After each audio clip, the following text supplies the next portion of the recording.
Thank you very much. Welcome everybody again. And so let me give a little bit of background about where this and some of my related presentations and forthcoming book originated. A couple of years ago, I attended a conference which focused on agile development and attended about 6 presentations on user stories. And, you know, each one was presented by somebody who was ostensibly an authority. That's why they were selected to speak at this conference, prominent conference. And I was conscious that each one of the presenters had different understandings of user stories. And the examples that they gave, frankly, were lousy. And I was very concerned that if the supposed experts in the field really didn't understand about user stories, we shouldn't be surprised if all the rest of us who are trying to use user stories to guide our projects might be having some difficulties. So I developed a presentation on user stories and then expanded that into a 2-day seminar called Write the Right User Stories and Acceptance Tests. And that's also the basis for my forthcoming book.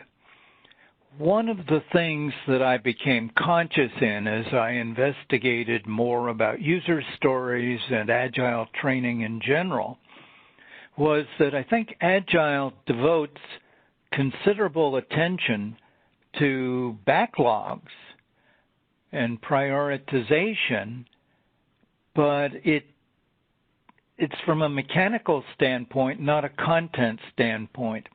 And the content typically is user stories or starts as user stories.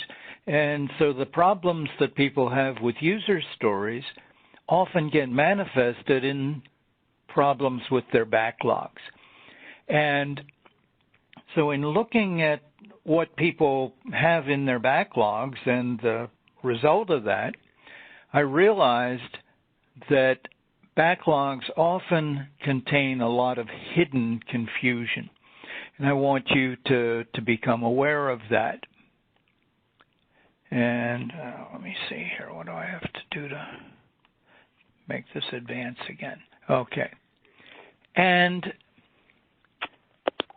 one of the reasons for this confusion is that people are trying to use backlogs for multiple things, and aspects that are appropriate to one of those purposes often work counter to the other purposes. So I want to distinguish using a backlog to prioritize based on value and what the implications of that are from using the backlog as a tool for managing work. And I want to perhaps give you a little bit of practice describing how the product or feature that you envision will work, because that's ultimately what people use the backlogs for. So I hope that this is understandable, I hope that it's reasonable, and I hope that it fits with your own objectives. And by the way, if you have questions or comments, type them into the chat window at I think it's at the bottom right of your page, at least that's where it is on mine. Okay. And if I don't see it, hopefully Wendy will pick up on it, and if it's something that needs to be addressed right away, she'll bring it to my attention. Otherwise, we'll hold the comments until the end. So if this is understandable and seems reasonable and fits with your objectives, please just quickly say yes in the chat. And if there are any exceptions, anything that you want to raise, please add that in the chat. In the meantime, I'm going to venture forward. So backlog is a, thank you folks, okay? So a backlog is generally associated with Scrum. Scrum's not the only one, but Scrum certainly emphasizes the role of the backlog.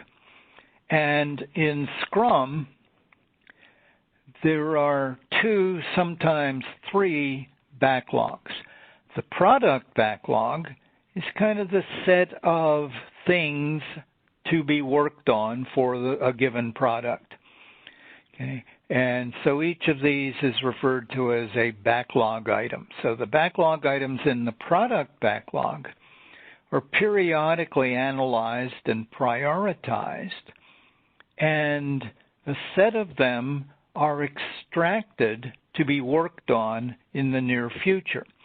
Sometimes they go into what's called a release backlog, which contains all of the backlog items pertinent to what's expected to be included in a particular release or version of a product. And then either from the release backlog, if you've got one, or from the product backlog, the items that are going to be worked on in the next sprint, which is typically from 1 to 4 weeks, and each of your organizations varies on that. So in the sprint backlog, those are just the items that are expected to be worked on in the next sprint. If your sprint lasts 1 week, you're going to have relatively few items. If your sprint lasts 4 weeks, you'll have many more. And typically the sprint backlog includes 1 or 2 extra items so that if the team finishes some things early, they can work on the next one. So the idea is that the items in the sprint backlog are prioritized, and the team starts working on the top priority item. When it's finished, then they go to the next highest priority item, and so forth.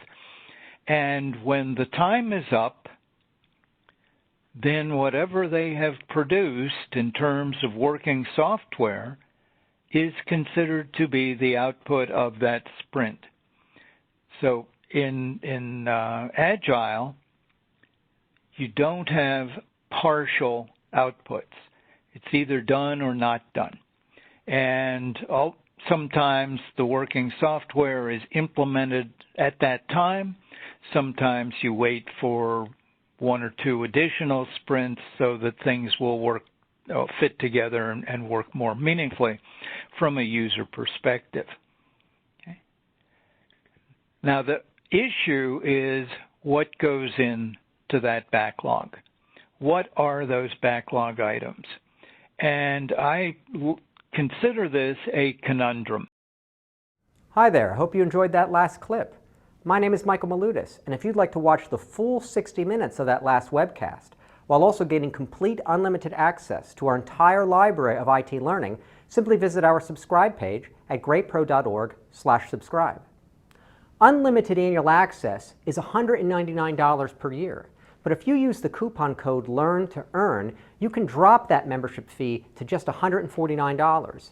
That's less than $13 per month for unlimited access to over 1,000 hours of on-demand career development, covering the entire spectrum of IT management best practices, including business analysis and requirements, software development, quality and testing, risk management, process improvement, project management, and even digital transformation. But your membership doesn't just give you unlimited access to our vast learning library.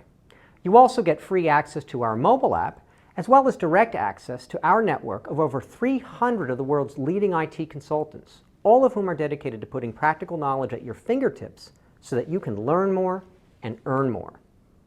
I hope you will join me in becoming a member of the Great IT Professional and advancing your career with us. And if you're on YouTube, don't forget to hit that subscribe button above so that you get notified whenever we publish new free webcasts each week of the year. Thank you for your time and best wishes for your continued success.